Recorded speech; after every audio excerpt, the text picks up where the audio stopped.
Hello and welcome to The Melting Pot. I'm your host, Dominic Monkhouse. The Melting Pot is a result of my hunger for optimising business performance. Scaling up organisations, corporate culture, customer addiction, building high-performing teams, along with a few other obsessions. I've spent the last several years working for and with some of the most successful top-performing companies in the world. And this podcast is my attempt to synthesise what I've learnt along the way, to help you build a higher quality business and live a more fulfilling life. If you enjoy the podcast, you can find more information on today's episode. We do cracking show notes. They're at dominicmonkhouse.com.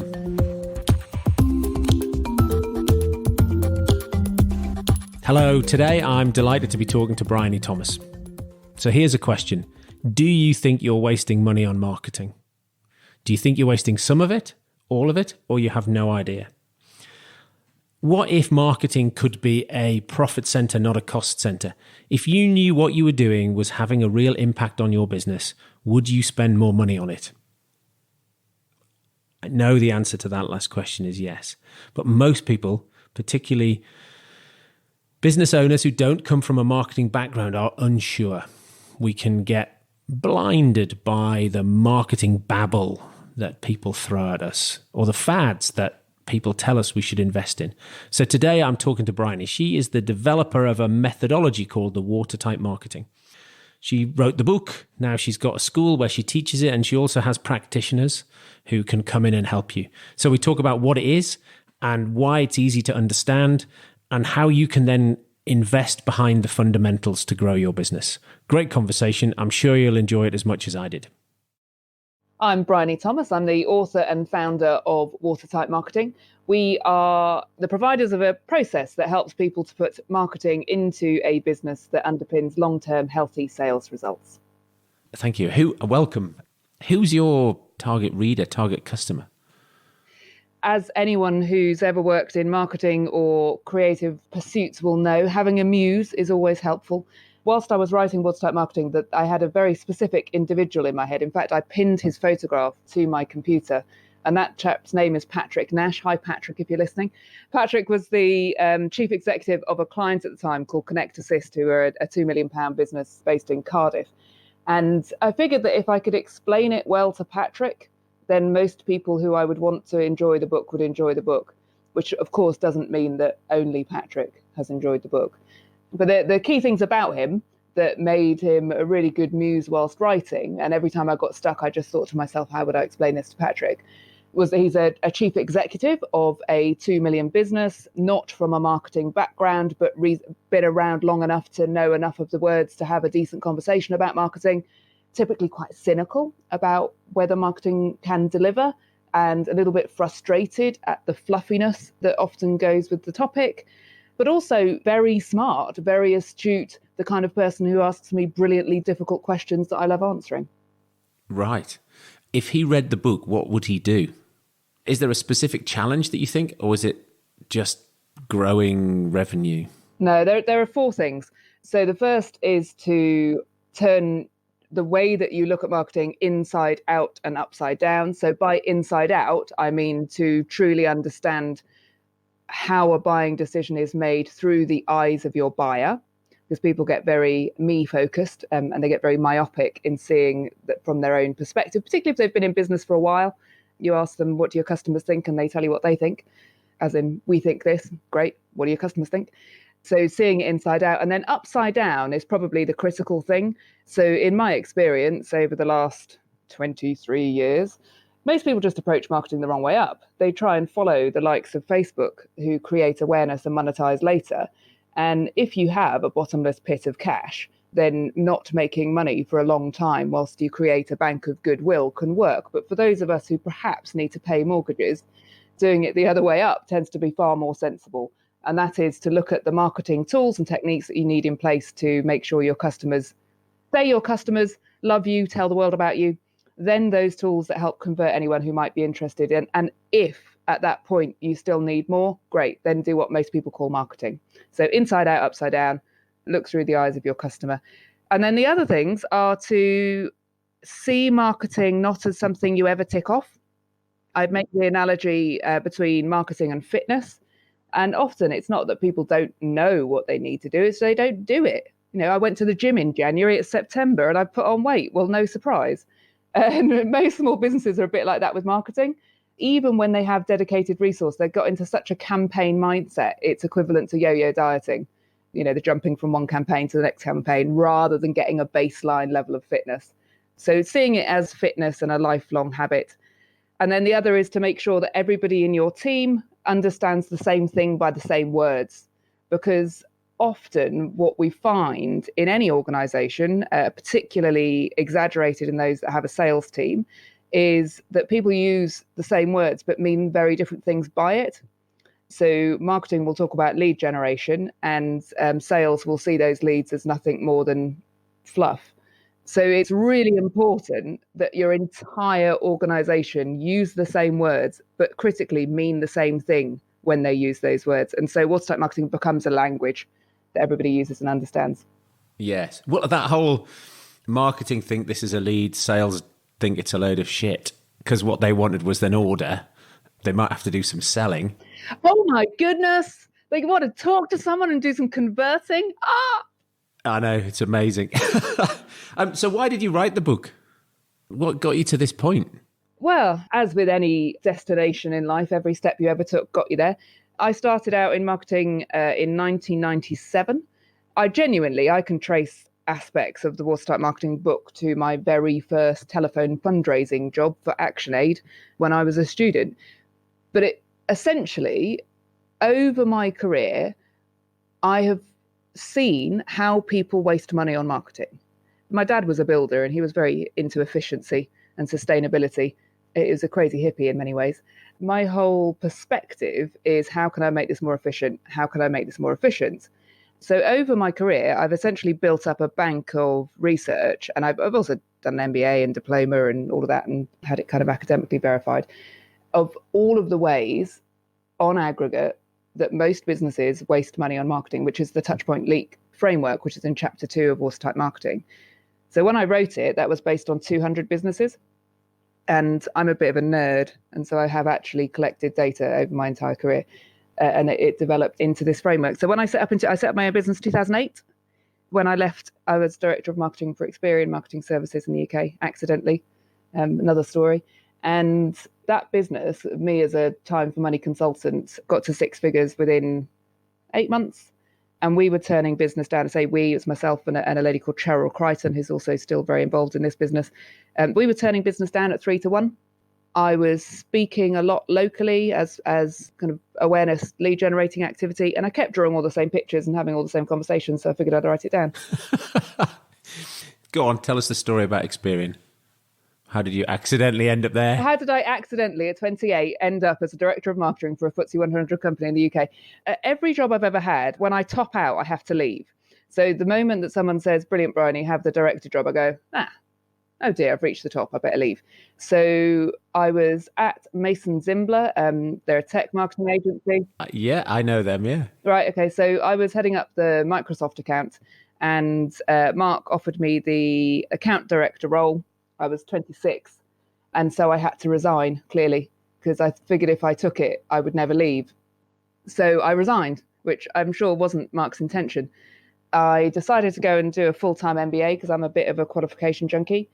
And whilst I was doing my MBA, I wanted to make all the projects real. So I knocked up all my contacts and said, would you like me to do you a project and also turn it into an essay for my MBA? And one of those clients was a company called Clarity Blue, which when I say to most women, they think of a pregnancy testing kit. They're not.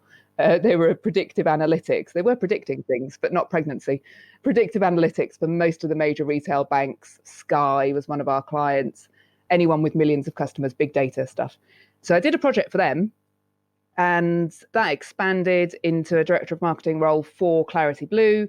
The brief was to make them look expensive, and we were acquired by Experian for 85 million. Which, tick, that was pretty expensive. And my role then expanded into the director of marketing within the marketing services division at Experian. So I never intended to get the corporate job. Aha. And then you got it so you felt you had to leave? Or did you do it for a bit? Well, exactly. No, I did it. I was there for about 4 years. And the moment where I kind of topped out on that role, I left, yes. And set up your own business. Yeah, I should have waited another 6 months. It was 2008. I would have got a whopping payout. Timing. I know. So 200 businesses you've got the data on? I look back and think, God, it would be great if I'd written all this down. But you actually did. Yeah. That's great. I think about it and then go, no, it wouldn't be, it's not me. So these leaks. It's now 2,000. 2,000. Fab. And so what data are you collecting on these businesses? Typically SMEs, is it sort of 2 to 10 million, or is it? 2 to 20, I'd say 2 to 20. 2 to 20 million turnover, typically somewhere between 10 and 250 odd people. Although there are services we set up a learning platform called Watertight Web School.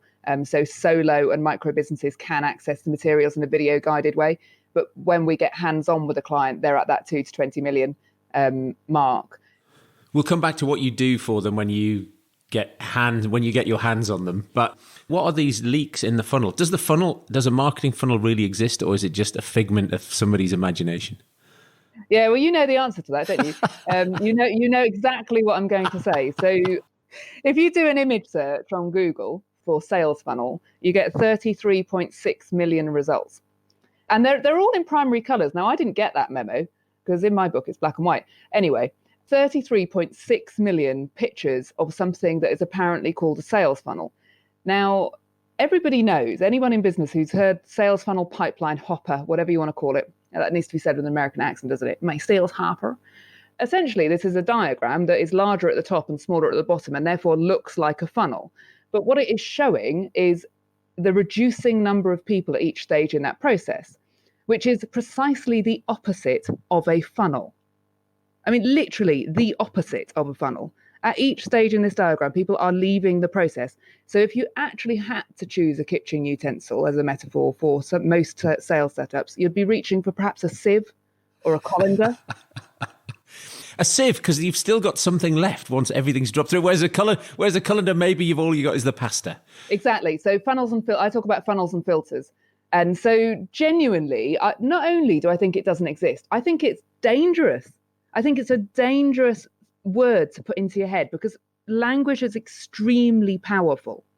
And so if you talk about a sales funnel, everybody starts to think there is one. And that you go to marketing and go, can you fill the funnel? It'd be great if you had one. But you don't. You got a sieve. I use the analogy of a bucket. So if the aim of the game is to get water into your bucket, then I promise you, assuming there's a sales funnel is ridiculously dangerous. So I get people to reimagine it. So I get them to imagine a bucket at the bottom, and there are marketing tools and techniques that can make sure that your bucket is watertight. Once you have a pretty robust bucket, you move up to funnels and filters. It's almost as critical that marketing qualifies people out as brings people in. And then, and only then, is it worth turning marketing taps on. Because your buckets and your funnels are typically elbow grease. They're all one-off investments that pay you back for a great deal of time. Whereas taps, you pay for every minute they are running. And so if you start with your bucket, move up to funnels and filters, and then do taps, it all works so much more efficiently. It's like compound interest. Magic. Yes. Give me some examples then of the elbow grease bits. Yeah, sure. One of our kind of poster people for Watertight as a process is an incredible woman called Holly Brooks, who runs a business called Ordenza. When they started working with us, they were called Mia Fleur, and they do beautiful things for your home and garden. They're an online retailer for interiors and beautiful gardens. Now, Holly, her sister and her mother set up that business. They're based in Leicester, and they were running it out of her dad's potato warehouse. An auspicious start. Oh, man, honestly, they're incredible. They are incredible. So when Holly read the book and she called me and she said, I'd really like to do your master plan program. And I said, don't be ridiculous. I don't really do low value consumer. And she said, no, I really think it's going to work. I said, well, go on then, have it for free, because I'm not convinced. So we worked on it together, and she went through the process, and by golly, it worked. And it was really interesting. And it's been fascinating for me to see the methodology applied in contexts that I hadn't imagined. It's incredible. It's incredible. It's been used for charity. It's been used for release from addiction. It's been used in B2B. It's been used in, because it's incredible. It blows me away. Anyway, so Holly did master plan and only tweaked. So we call it tweak your leaks. So she did leak 1, 2, and 3 over 12 months. And I believe she spent £500 in her first year on actual things. And I'll give you a couple of examples of what they did. So they were kind of thinking they needed to look a bit like Not on the High Street. They needed to look big. And we turned that upside down. If in doubt, Bryony's going to tell you to turn it upside down. And I said, no, look small, look personal, look like Holly, Amelia, and Jackie, and talk to the world about yourselves and your journey. And it was simple things like putting their faces on the product pages saying, I chose this. I saw something when I was on holiday and I found this and it looked just like it. And it was really exciting. So those little touches didn't cost anything. Time, yeah. And then the other lovely little thing they did was so simple, a little handwritten card that went in with every delivery. So just a little packed with love by Holly, a little link to Holly's profile on their website. Really cool, real simple little changes. So that was her first year. She did 1, 2, and 3, leaks 1, 2, and 3, and they doubled both turnover and profit within that 12-month window. So she decided to do it again, second year. So most people who do Watertight, it becomes an ongoing methodology. It's not a tick list that you finish. It's a mindset that you adopt for life. So next year she does it again, and they decide to make the really bold decision of changing their brand from Mia Fleur to Ordenza. And they now talk about being audaciously bold with your design choices. And that was massive. I mean, they've had press coverage in Harper's Bazaar and all of that as Mia Fleur. They had massive SEO Google juice as Mia Fleur. Phenomenal, brave decision to switch brands when they were, quite a long way down the path of getting a good little reputation for themselves. And so for a while, that slowed them down. So that's leak 3, by the way. The rebrand was leak 3. And they had to slow down for a bit, and everything slowed down maybe for about 3 months as Google was rediscovering them and all the journalists were realizing that Mia Fleur's now Ordenza and all that. Phenomenally brave move. And she spent more than 500 quid on it. And so it slowed down for 3 months. And then in the following 9 months, they doubled revenue and profit and have now taken that much further. There's a brilliant interview with Holly actually on our YouTube channel. So she's an absolute superstar. Why was the branding Mia Fleur slowing them down then? It was of its time. Well, first of all, Mia Fleur, and this is my interpretation. I know they had lots of attachments to the name, but I'm going to be bold in what I say, and it's what I said to Holly. Sounded a bit like an old lady's perfume. And actually, if you look at their styling choices, if you look at the way, and also their own values, being brave, being bold, being audacious was so much more them. You know what? It's so funny.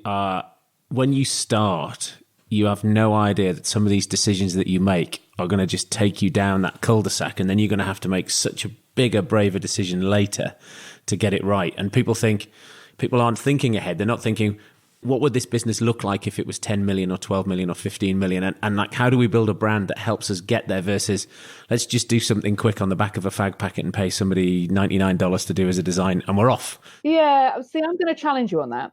I'm quite a fan. So I always set as the first bar for any business to reach on any of the 13 Touchpoint leagues to put something in place that's functional and not too embarrassing. Because functional and not too embarrassing makes money. And on branding in particular, I don't think you can see forward until you are at least 18 months to 3 years into feeling the edges on the business you are building, to talking to real customers, to truly knowing whether something lights your soul or irritates you. So actually, I think it's very sensible for a startup to spend a little. Oh, sorry. I'm thinking you might be 1.5, 2 million. And then it's now we need to go like, what would 10, 12, 15 million look like? You're absolutely right. Look, if you're starting from scratch and you've got no money, spending $99 is let's go make money. Your brief will be so much better once you've got to, because you learn about yourself, you know yourself, and you cannot know what it's going to be until you've lived it for a bit. And that's fine, absolutely fine. But there comes a point of maturity, and it's usually at the point where people are systemizing in order to scale, where you sometimes need to make some brave decisions. And there are, lots of businesses that we've worked with who've ended up renaming and rebranding. And not that that's my top piece of advice, doesn't happen to everybody, but it can. And there are two things with renaming that I've seen. The first is that they assume that everybody's heard of them, which is frankly ridiculous. People don't care. You can come back as something else. And honestly, they really don't mind that much. No one's as bothered about you as you think they are. And the second is that they think that it's built up as an asset. They think that changing their name will confuse the market. Google will never know who they are, blah, blah, blah, blah, blah, blah. Is that a good enough reason to stick to something that's holding you back? Let's say you were going from being a school county runner and you decide you want to go for the Olympics. Do you think you're going to need to make some massive changes? Yeah. So if you want to be an Olympic level athlete or a world-class business, there are going to come times when you need to make massive changes. But if you just want to run a bit faster, little changes are fine. Look, the world is no shortage of gyms or diet books, but that doesn't mean that there aren't a shortage of larger than they would like unfit people. And there are no shortage of business and marketing books either. No, absolutely. So it's not about it's about the execution. I mean, some of it is people wish they were fitter and wish they were thinner. And you just have to get off your couch and do something about it. Yeah, you do. But the other thing is you have to stick at it. So I use the fitness analogy loads. And often, and this is very true of marketing, of businesses of all sizes. So there's that campaign mindset, but they haven't got dedicated resource or they're in that campaign thing, which means that they're hopping around and they never do something for long enough to see the benefit. And they over measure and measure too often, such that it slows them down. Yeah. So if you're trying to lose weight and you get on the scales every day, you're going to depress yourself because you'll see barely any movement at all. You have to resist getting on the scales. I know that Weight Watchers don't let you get on the scales between meetings. They say don't do it.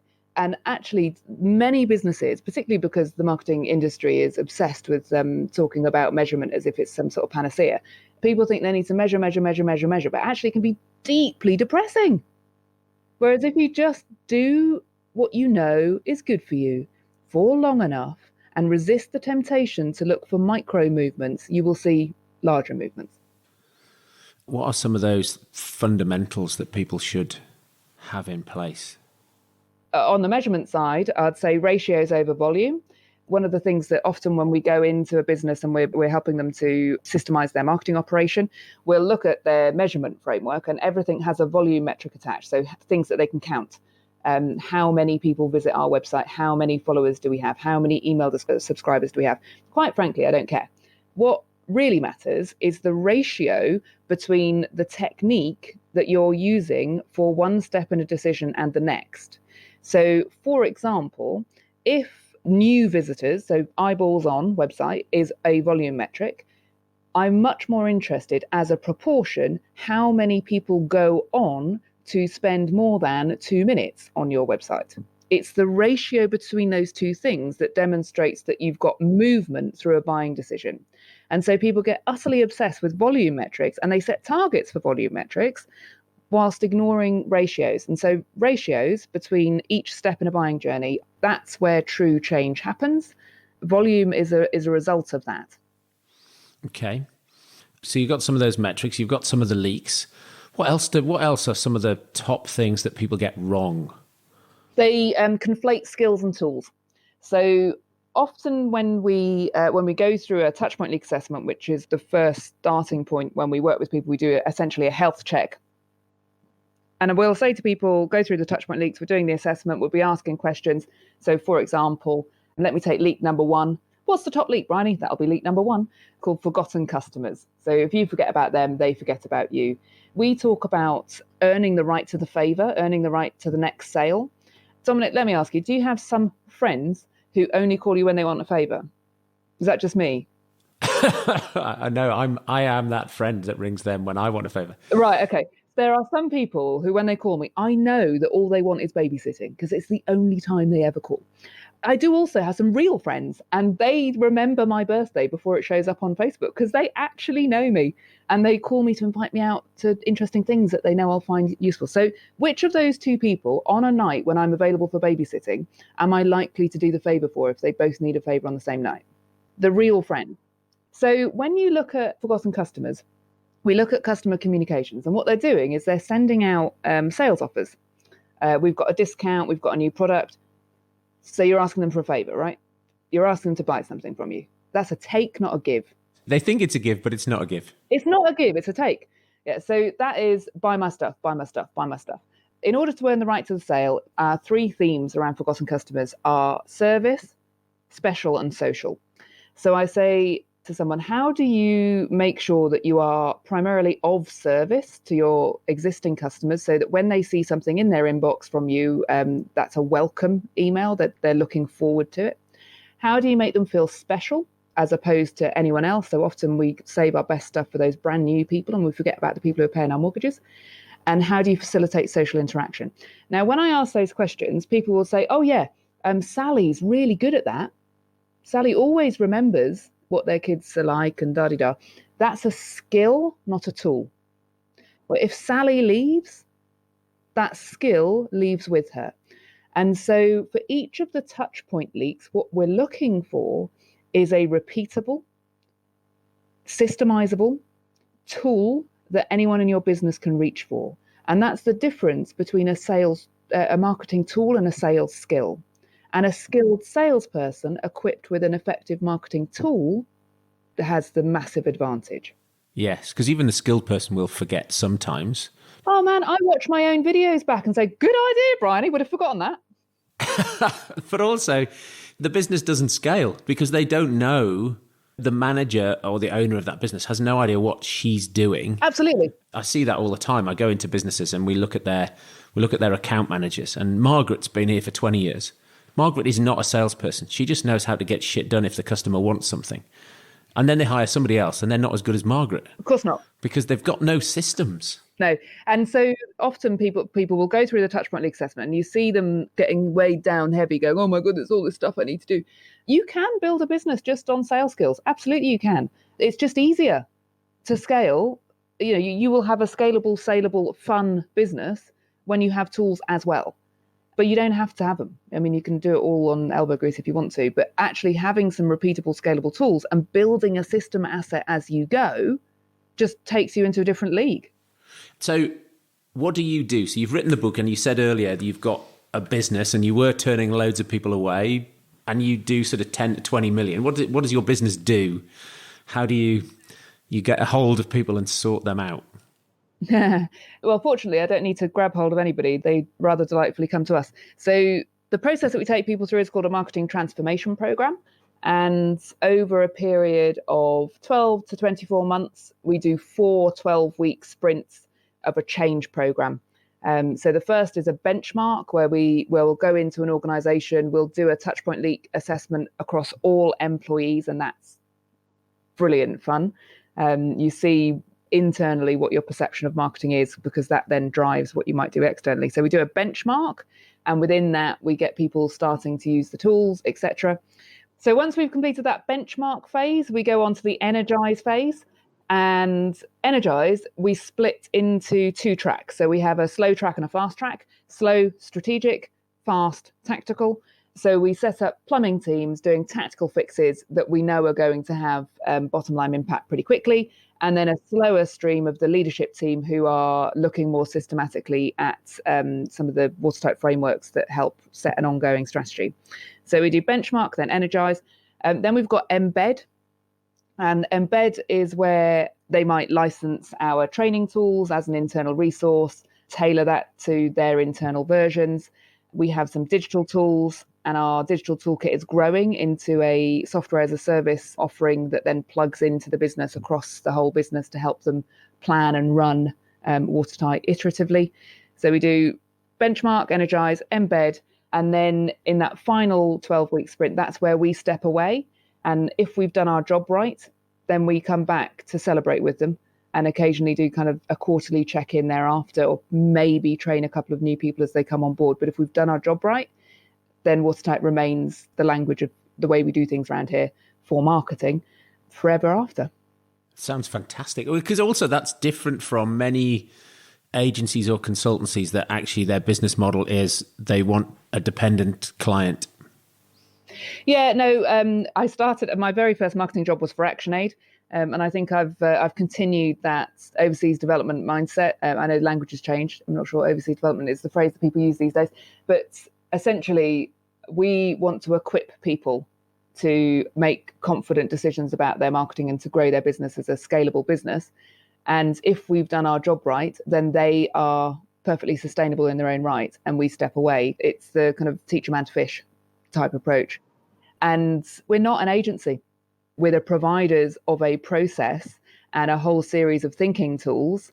And our ongoing revenue is based on two things. So one is the licensing of our software tools and our training materials.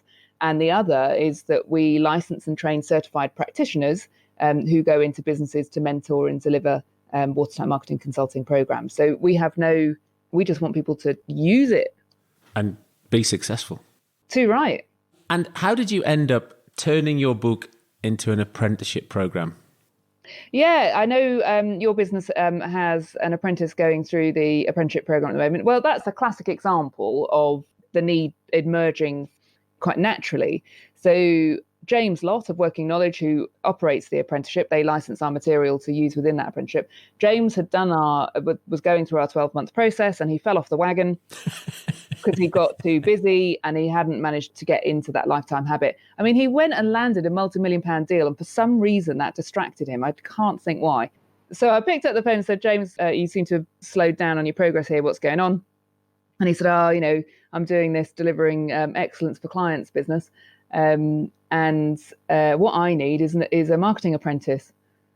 And I laughed because he does apprenticeships. I said, yeah, that's a great idea. And he said, what I really need is an apprentice who understands watertight marketing. I went, that's a really good idea. Why don't we do that? And so we looked at the government apprenticeship program, and I'm going to sound awful now, but it really wasn't very good. So the digital marketing apprentice syllabus, I'm told it was put together by professional marketers, but they come in many shapes and sizes, don't they? So I'm sure they were well-meaning. I'm sure each of the elements makes perfect sense. What doesn't make sense is the sequencing. And so I think each of the elements on the syllabus is really, really good. But if you did it in the order that's laid out in the sequence, it wouldn't make any sense at all. I think that what they've done is they've had discipline specialists come in and look at elements. I don't think anyone's done that big picture piece of saying, how would this actually sequence productively within a working role? If you were just doing it as an academic course, I can see that you'd get to the end and suddenly you'd get it. Whereas we do it the other way around, which is you get it and then you iteratively do it, because that makes for a productive person. And so it's taken us a while.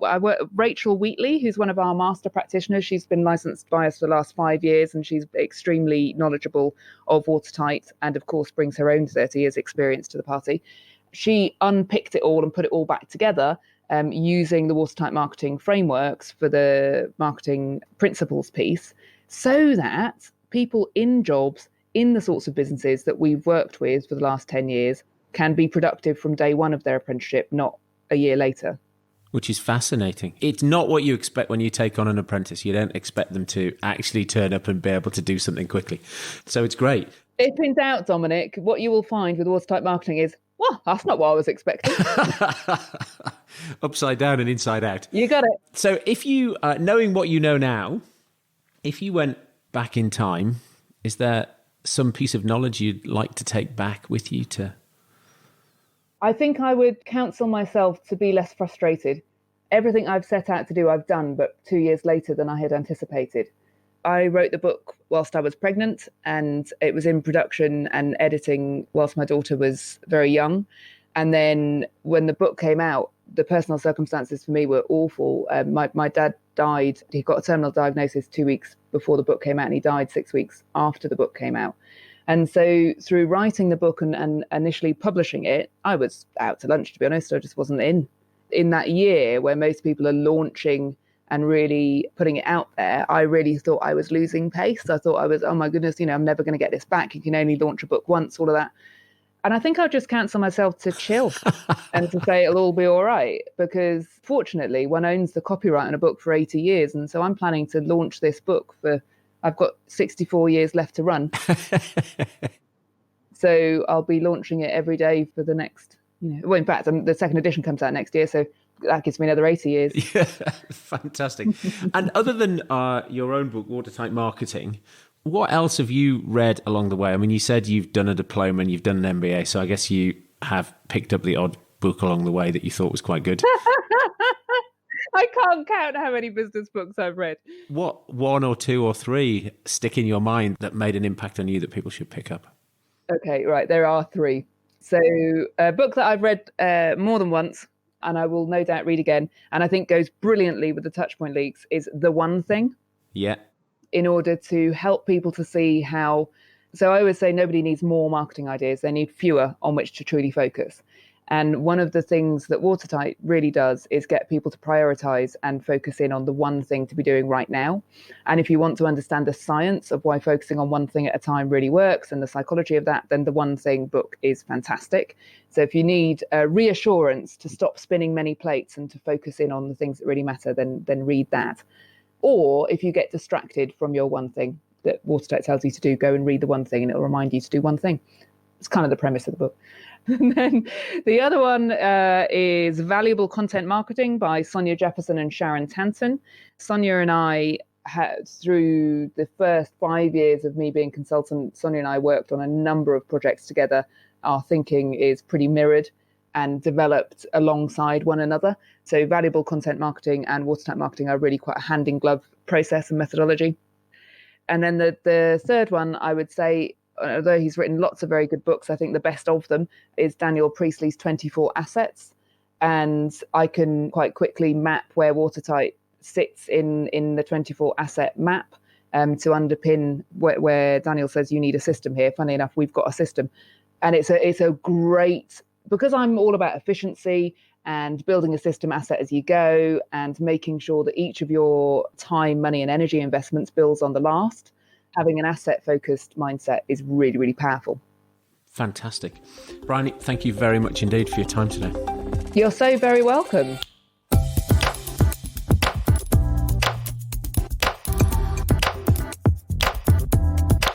Thank you for listening. I hope you enjoyed that as much as I did. As a token of your appreciation, it would be fantastic if you could go wherever you're listening and leave me a review. Those reviews really help other people find this podcast. For all information relating to this episode, you can go to dominicmonkhouse.com/podcast, and there you'll find some fantastic show notes, additional reading and links relating to this episode. You can also find my blog and the past editions of my subjectively not crap newsletter. The simplest thing to do on the website is to sign up, and I'll update you each week on the most interesting articles that I've read on all things relating to scaling up high-performing teams, net promoter score, company culture, etc. For social, you can find me on Twitter at Dom Monkhouse and LinkedIn at Dominic Monkhouse, although LinkedIn is probably the best way to reach me. Share your questions and comments and perhaps even recommend a guest for a future edition of the Melting Pot podcast. Thanks for listening.